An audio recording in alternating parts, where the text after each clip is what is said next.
تخيلوا معايا انكم داخلين مكان مليان ناس كتيرة. فجأة بتحسوا ضربات قلبكم بقت سريعة، ايديكم بتعرق، بتتوتروا، حاسين برعشة في جسمكم، وكأن كل عيون الناس بتبص عليكم انتم، حتى لو محدش اصلا واخد باله منكم. هو ده بقى الرهاب الاجتماعي. الرهاب الاجتماعي عبارة عن خوف بيسيطر عليك، عامل زي الوحش اللي واقف مترصد لك، مش قادر تتكلم، مش قادر تعبر عن نفسك، مش قادر حتى تقول كلمة أو تعبر عن اللي جواك، حتى لو قدام مجموعة صغيرة من الناس، مش عارف تكون انت على طبيعتك. فبالتالي بيكون تجربة مرهقة جدا وصعبة لأي حد مر بيها، خصوصا ان هو بيأثر قوي على الثقة بالنفس وعلى علاقاتك، واحيانا كمان على الفرص اللي ممكن تغير حياتك. بودكاست النهارده حابة أشارك معاكم تجربتي الشخصية إني إزاي اتخلصت من الرهاب الاجتماعي تماما. أنا ياسمين وده ياسمينة كورنر. لو بتسمعوني لأول مرة ما تنسوش تشتركوا في القناة علشان يوصلكوا كل الفيديوز الجديدة. طيب مبدئيا كده خلينا متفقين إن في أكتر من نوع لاضطرابات القلق، والرهاب الاجتماعي ده هو واحد منهم. وعندنا نوعين من الرهاب الاجتماعي. في رهاب اجتماعي مربوط بحاجة معينة، زي مثلا ان انا اطلع اتكلم او اعمل برزنتيشن قدام عدد كبير جدا من الناس، فالموقف ده طبيعي هيوترني جدا، هحس برعشة في جسمي، توتر، عرق، مش عارفة اتكلم، بتلعثم في الكلام. بيبقى عقلي رابط مواقف معينة أو أحداث معينة، لو حصلت أو اتحطيت في المواقف المعينة دي أنا فعلا هحس بالرهاب الاجتماعي، أو هيبدأ بقى إيه أبنك واتوتر من الموقف المعين ده. وفي عندنا نوع تاني اللي هو الرهاب اجتماعي عام، حد قافل على نفسه بشكل كبير قوي، ما بيتعاملش مع الناس، بيخاف اصلا من الناس قوي. هو مش انطوائي، لا هو اكتر من انطوائي، هو بيخاف يتكلم مع حد، بيخاف يتعامل مع حد، دايما طول الوقت حاسس ان الناس مركزة معاه، وزي تقييم، مستني تقييم من الناس طول الوقت على طريقة اكله وطريقة شربه وطريقة كلامه ولبسه، حركاته. فجسمه عامل زي ما تكون متسلسل، مش عارف يعيش، مش عارف، واحد كأنه متكتف. فده ارتهاب اجتماعي بقى، اللي هو حالة يعني مش يعني دي مزمنة، مش موقف مؤقت. مشكلة الرهاب الاجتماعي ان هو فعلا ممكن يوقف حياة حد، لان هو دايما مضيع عليه فرص، مش عارف ان هو يتكلم، مش عارف يكون طبيعي، انا حاسس ان انا متلجم، فدايما خايف من احكام الناس عليا، مهتمة قوي برأي الناس فيا، مش عارف اعمل اي حاجة بحبها، او البس على ذوقي، او اتكلم بطبيعتي على طريقتي، اكون شخصيتي، اكون انا خايف اعمل كل ده علشان الناس هتحكم عليا. طيب ممكن نسأل نفسنا سؤال كده، مين دول عشان يقيمونا اصلا؟ او احنا مش مثاليين، الكمال لله وحده، فما فيش بني ادم كامل. خلينا دايما متفقين ان احنا لما نتعامل مع اي حد لازم نبقى حاطين في دماغنا ان كل الناس دي عندها عيوب، وانا كمان عندي عيوب وعندي مميزات. التكاية بقى في ان انا اعرف ابرز مميزاتي، واتقبل ان انا كمان بغلط وبني ادم عادي. الرهاب الاجتماعي بيخلي الشخص اصلا يتخيل احداث ومواقف وكلام كانه بيقرا عقول الناس اللي قدامه، وكل ده مش حقيقي، كل ده من وهم. زي حد مثلا داخل حفله وهو شكله حلو جدا ولابس كويس قوي، وداخل حاسس ان الناس كلها عينها عليه، والناس كلها بتتكلم بتقيم لبسه، اصلا انا شكلي مش حلو، طب لبسي اوفر مثلا، الميك اب، مش عارف ايه، طريقتي، مشيتي، حركتي، فكل ده بيدخله في حالة توتر شديدة، فمش عارف يتبسط زي الناس. فالمفروض انا ما ادخل مكان زي كده انا احاول اندمج، اشيل من دماغي وادرب نفسي ان انا مش هينفع طول الوقت استنى احكام الناس. يعني كل انا كده، ده ذوقي، ده كلامي، دي طريقتي، ده ستايلي.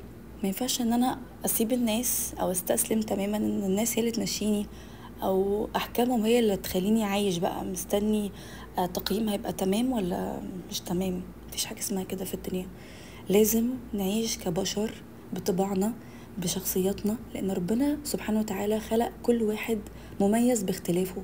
فلو فكرت دقيقة مع نفسي هلاقي ان انا مش منطقي ابدا طريقة تفكيري دي، مش منطقي برضو اللي انا واهم نفسي بيه. يعني ربنا ما خلقنيش عشان ارضي الناس، او ان انا البس على ذوقهم، او اتكلم على ذوقهم، او احقق احلامي على ذوقهم، او اطلع دكتور عشان عايزين ابقى دكتور، اطلع مهندس عشان عايزين ابقى مهندس. ما ينفعش. لو فكرنا دقيقة هنلاقي ان احنا بنظلم نفسنا جامد قوي. في برضو أسباب تانية بتخلينا نوصل لمرحلة الرهاب الاجتماعي. عندنا كذا عامل، عامل نفسي، عامل بيولوجي، عامل وراثي من البيئة اللي أنا عايش فيها. أول عامل اللي هو العامل النفسي بيبقى مثلا بسبب خبرات سابقة سلبية، مواقف إحراج متكررة كانت قاسية فأثرت عليا وسببت لي الرهاب ده من مواقف معينة أو من الناس عموما اتخذت من الناس، وخصوصا قوي في الطفولة. يعني الطفولة اللي هي بتكون فيها شخصية أي طفل، اللي بتأثر على حياته وبتشكل مستقبله بعدين، هي دي منبع يعني أي مشاكل، أي ترومات بتتكون من الطفولة. برضو ان انا اكون حد ثقتي بنفسي قليله قوي، بفكر في الناس دايما، خصوصا الناس اللي عندهم تفكير زياده، دول اكتر ناس بيعانوا شويه مع الرهاب الاجتماعي. عندنا عوامل تانية برضو بيولوجيه، ان انا عندي استعداد وراثي لاضطرابات القلق. الكورتيزول بيعلى بسرعه في جسمي بسبب مواقف معينه او حاجات بسيطه، فده اصلا هرمون القلق. فلما بيتفرز في الجسم بقى بيعمل لنا الاعراض دي: وشنا احمر، ضيق في التنفس او صعوبه في التنفس، تعرق، احساس برعشه في الجسم او توتر زياده، فبتحس ان جسمك زي ما يكون بيتربس او مش عارف تتحرك، مش عارف تتعامل خالص، مش عارف تتحكم في نفسك، بتفقد السيطره على عقلك وعلى جسمك. في النتيجة ان انت بتضيع فرص على نفسك، ما بتعرفش تتكلم، بتغلط في الكلام وتتوتر في الكلام كتير. ممكن برضو يكون لو السبب العلمي ان احنا عندنا نشاط زيادة شوية في المنطقة في المخ اللي هي مسؤولة عن الخوف والقلق، فدي ممكن مع ثيرابيست او دكتور متخصص يدينا ادوية او مهدئات، ودي مش احسن حاجة بنصح بيها برضو. افضل حل اللجوء للعلاج المعرفي السلوكي. لو حد عنده الموضوع ده زايد قوي مش عارف يساعد نفسه، فممكن يلجأ للمتخصص. العلاج المعرفي السلوكي هو احسن حاجة هتساعدنا ان احنا نطلع من اي مشكلة، لان مفيش مشكلة ربنا خلقها وملهاش حل. طيب عندنا كمان اخر حاجة عوامل اجتماعية وتربوية، على حسب بقى البيئة اللي انت نشأت فيها، طريقة تعامل اهلك معاك ازاي من طفولتك، اسلوب التربية سوي ولا دايما قايم على النقد الزيادة قوي او الحماية المبالغ فيها، فبتخلي فرصك قليلة جدا في التفاعل الاجتماعي من وانت صغير، فبتطلع شخص اعتمادي، خايف من الناس، خلاص انت معتمد ان اهلك هم اللي هيعملوا كل حاجة، دايما خايف من كل تصرفاتك عشان ما تتعرضش لنقد جامد او تتعنف او تتضرب، فكل ده بينتج عنه رهاب اجتماعي حاد. على عكس تماما بقى طفل طالع متربي في عيلة سوية، طالع متربي تربية سوية وسليمة، فهم كانوا دايما بيزرعوا جواه الثقة بالنفس وحبه لنفسه واحترامه لذاته. ربي الطفل من صغره ان هو لو غلط عادي، ممكن اقوله حصل خير، معلش، فداك. علمه ان هو يتعلم من غلطه، مش اول ما يغلط اقوم اضربه. على سبيل المثال مثلا طفل صغير وقع كوبايه المايه بتاعته، فانا اقوم اضربه: وانت بهدلت السجاده، وانت عملت واقوم اكسر الواد 100 حته. فطبيعي المره الجايه لو وقع حاجه هيخاف قوي، هيبقى خايف من ردة الفعل، هيخاف يغلط اصلا، هيبقى مترقب لنقد جامد، مترقب لان هو يعني هيتجلد لو عمل حاجه غلط، فبالتالي شخصيته هتطلع ضعيفه وجبان، ويخاف يتعامل مع الناس كمان. هيطلع متربي ان هو خلاص دماغه متبرمجه على ان انا ما ينفعش اغلط، وانا لو غلطت هخاف قوي عشان هيبقى في عقاب صعب جدا، فمحدش طبطب عليه وفهمه ان انا عادي اغلط وان احنا بشر، وانا كمان غلطت وتعلمت، وان انا مش هتعلم الصح الا لما اغلط، وان دي طبيعي ودي فطرتنا ودي دايرة الحياة. فلازم نتعلم ان احنا ولادنا دول امانة، احنا المسؤولين عن شخصيتهم بعد كده. اي حاجة وحشة تعرضت لها ما تعيدهاش معاه، ما تزرعهاش فيه، احميه منها. يعني لو انت تعرضت لموقف قاسي ما تعيدوش مع اولادك، علمهم ان انت بتحبهم وخايف عليهم، حتى لو غصب عنك انفعلت، لان ده طبيعي، ممكن غصب عننا اعصابنا تفلت. فهمهم ان اعتذر لهم وطبطب عليهم واحتويهم، وفهمهم ان انت مش قصدك، وانك بتحبهم وخايف عليهم وعايزهم احسن ناس في الدنيا. وتبدا تصحح الموقف، ان انت تعلمهم ايه الصح، المفروض كنت اعمل ايه علشان ما يحصلش الحاجه دي، او ان انا ما اذيش نفسي. بس فالموضوع يجي بالشكل ده مش هيأثر بالسلب على نفسية ولادنا. اخر حاجة واصعب حاجة اللي انا حابة اشارككم تجربتي اللي فيها من الطفولة لحد دلوقتي، وازاي اتخلصت اصلا من الرهاب الاجتماعي اللي كان عندي. انا كان عندي رهاب اجتماعي، كنت بخاف من الناس كلها، من اي حد، بخاف اتكلم مع الناس، حاسه ان انا متراقبه طول الوقت، حاسه بخوف، مش عايزه اتعامل مع حد، انا بخاف من الناس قوي. وده هقول لكم سببه ايه.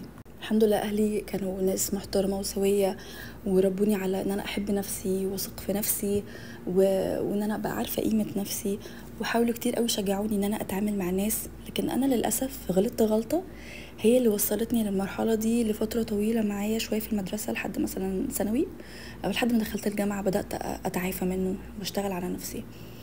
انا غلطت في ان انا ما كنتش بتكلم معاهم وعرفهم ان انا في المدرسه من مراحل الكي جيز والابتدائي كنت بتعرض للتنمر. كان في كده جروب معايا في الكلاس تنمر بشكل بجد متسلط جدا، بنات خصوصا بنات، تنمر على الشكل وطريقه الكلام، تصرفات، ذوقي، ستايلي، اي حاجه لو اتنفست هيتريقوا عليا ويضحكوا عليا كل الناس. حتى برضو ربنا ابتلاني بمدرسين ما كانوش سويين، برضو كانوا متسلطين متنمرين، من نوع المدرسين اللي هم يقعدوا يضحكوا الكلاس عليا وما عندهمش الوعي ان في فروق فرديه، ما عندهمش الوعي ان انا اكيد هلاقي عندي كيس ان في حد هيبقى انطوائي شويه او عنده خوف شويه، فلا انت بتتكلمش يبقى انت فاشل. فكانوا بيهدوا الثقه بالنفس تماما. تخيلوا ما كنتش اصلا بحكي لماما وبابا ليه، علشان انا خايفه على مشاعرهم، انا خايفه على مشاعر الناس اللي هي مديه لنفسها الصلاحيه انها تاذيني وانها تدمرني نفسيا وانها تخليني اقعد اعيط قدام الناس كلها، او اروح اعيط واكره نفسي واكره اليوم اللي دخلت فيه التعليم اصلا. ولما حصل موقف بجد كان اذاني قوي انا حكيت لبابا، فبابا الله يرحمه راح تاني يوم المدرسه قلب الدنيا على المدرسين والطلبه، حرفيا محدش استجرى بعد كده يتكلم معايا نص كلمه. وعلى قد ما كنت فرحانه جدا ان انا اخدت حقي وترد لي كرامتي، الا ان كان في حاجه حازه في نفسيتي كده ان انا مش انا اللي اخدت حقي بايدي. من هنا بقى ابتديت احب علم النفس، وكان اهلي بداوا يتكلموا معايا ويهتموا بحته ان هم يعلموني او يتكلموا معايا، يزرعوا جوايا كلام كده ان انا احب نفسي واثق في نفسي، ان انا ما اسمعش راي حد او اهتم بكلام حد، وكلام كتير بقى من نوعيه ان انا اللي بيميزني ان انا مختلفه، انا ليا ذوقي ليا اهتماماتي، مش ضروري حد يبقى معجب بده. نفس الكلام اللي اتكلمنا فيه في الاول كده اتزرع جوايا. فمن هنا كانت بدايه ان انا بدات اهتم بعلم النفس واحب اقرا واطلع على علم النفس واشتغل على نفسي، اطور نفسي ان انا اعالج نفسي تماما واتعافى تماما من اي حاجه كانت اثرت عليا بالسلب بسبب التنمر اللي انا مريت بيه سنين كتير، وخصوصا وقتها ان انا كنت طفله. فالموضوع كان مؤذي جدا، كان احساس كده بالضعف الانكسار. الحمد لله ان انا بدات اشتغل على نفسي كتير قوي، اتحولت من شخصيه منغلقه وبخاف من الناس قوي وعندي رهاب اجتماعي ومش عارفه اتعامل مع حد، للعكس تماما بقى الحمد لله بقيت اجتماعيه. ما بقتش اخاف خالص ان انا اعبر عن رايي، ان انا اقول كل حاجه جوايا. بقيت اعرف اخد حقي كويس قوي، ما اسمعش لاي حد يأذيني ولا بكلمه. وبصراحه بيرجع الدور برضو للاهل اساسي، يعني هم كان ليهم الفضل ان هم قالوا لي كلام كتير قوي وسمعوني كلام كتير قوي مدح وكده، يعني يرفع استحقاق بلد. يا ريت انتوا كمان تشاركوني بالمواقف اللي مريتوا بيها زي كده، وازاي قدرتوا تتغلبوا على الرهاب الاجتماعي، او لو انتوا بتحاولوا فده بداية الخيط، ومفيش حاجة ملهاش علاج ومفيش حاجة في الدنيا ملهاش حل. طيب خليني اقولكوا سريعا على 7 خطوات عملية هنعملها علشان نقدر نتخلص ونتعافى تماما من الرهاب الاجتماعي. اول حاجة ان انا اكون مدركة تماما ان انا عندي مشكلة، ان ده اضطراب، ما ينفعش افضل الوم نفسي على مشكلة عندي نتيجة بقى لاي سبب. ماشي، فلازم ابقى خلاص عندي الوعي وان عادي كلنا مش كاملين، كلنا فينا عيوب، بس اهم حاجة ان احنا نشتغل عليها وان احنا نحاول نحلها. فبمجرد ان انا يبقى عندي الوعي الكافي بالمشكله او نقطه الضعف اللي عندي، انا كده ببدا امسك خيط اللي هو هيحللي كل المشاكل اللي جايه دي. ولازم يبقى عندي يقين تام ان مفيش حاجه ملهاش حل، ولازم يبقى عندي ثقه في ربنا. وفي آية جميلة قوي في سورة الرعد، ربنا عز وجل بيقول إن الله لا يغير ما بقوم حتى يغيروا ما بأنفسهم. فخليك عارف كده ان انت طبيب نفسك، اي مشكلة عندك انت بإذن الله تحلها، وطبعا ربنا يعينك على ده. تاني خطوة ان انا ابدأ بقى اواجه الخوف، الحاجة اللي مسببة لي الرهاب الاجتماعي او الفوبيا دي. طيب اهم حاجة ان انا ابدأ بالتدريج، اشوف ايه المواقف او الحاجات الصغيرة بالتدرج كده ابدأ اواجهها واحاول اغير موقفي في الوقت ده، ان انا اتعامل بجرأة وشجاعة، وان انا ما افكرش واسمع للاوهام اللي في دماغي اللي عقلي بيقعد يخيلها لي عشان هي اصلا مش حقيقة. فلازم اعيد برمجة دماغي وتفكيري كده بالتدريج واتدرب على ده، ان افضل اقول لنفسي ان كل اللي في دماغي ده اوهام. مثلا انا قاعده باكل في مطعم وبتكسف قوي ان حد يتفرج عليا وانا باكل، وانا متخيله او دماغي بتخيلي ان الناس كلها قاعده مركزه في كل معلقه باكلها وفي شكلي وان انا وسخت نفسي ولا وقعت اكل ولا عملت مش عارف ايه. افضل اقول لنفسي محدش مهتم، كل واحد مشغول في حاله اصلا، محدش مهتم بجد. وحتى لو حد اهتم كلها دقايق وهمشي من قدامهم وشويه هينسوني. فلازم افضل اصغر كده اي موقف بيتهول في دماغي. تالت حاجة تمارين التنفس والاسترخاء. تمارين التنفس بتساعد جسمي وعقلي ان هما يهدوا تماما، وبتقلل قوي من التوتر والقلق. في اي موقف احس فيه بتوتر او هبدا ابانك او احس ان الحاله دي هتجيلي، ابدا اتنفس بهدوء واركز وافصل دماغي خالص من اي توتر ومن اي افكار سلبيه بتجيلي. رابع نقطه ان انا اغير طريقه تفكيري، ابطل افكر بسلبيه، احاول امسح اي افكار سلبيه بتيجي في دماغي وابدلها بافكار ايجابيه. لو انتي مثلا بنت في الجامعه وماشيه لابسه حلو وعاجبك شكلك وكل حاجه، وفجاه لقيتي جروب من البنات كده عاملين بيبصوا عليكي قوي ومركزين وعاملين يتكلموا، فانتي دماغك هتترجم ده. لو انتي عندك توتر وقلق برضو دماغك هتترجم ده ان هما بيتنمروا عليا او عاملين ينموا عليا. بداية بقى بموقف صغير زي ده ابدا ادرب نفسي ان لما اتحط في موقف زي كده خايفه من بصات الناس ليا اترجمها بقى لكده حاجات ايجابيه. فمع الوقت انا مش هخاف من بصات الناس ليا، مش هفضل اتخيل سيناريوهات في دماغي هي ما حصلتش اصلا. خامس حاجه المهارات الاجتماعيه. ضروري قوي ان اتعلم كل مهارات التواصل، الكلام بقى، طريقة ترتيب الكلام، حتى ان انا ازاي اسلم على حد بطريقة حلوة، ازاي افتح كلام مع الناس. كل مهارات التواصل والذكاء العاطفي اتعلمها وافضل ادرب نفسي عليها، هتفرق معايا قوي قوي. فسهل قوي دلوقتي ان انا اتعلم المهارات دي واوسع ادراكي ويبقى عندي ثقافة ازاي اتواصل مع الناس بشكل لائق وبشكل احس بثقة بنفسي عالية. سادس خطوة هي الدعم. الدعم النفسي مهم جدا، فلازم اشوف مين اللي انا بثق فيه وبحبه وبرتاح اتكلم معاه وهو بيسمع كويس، وبقدر افضفض بكل حاجة جوايا وبشوفه عشان يدعمني.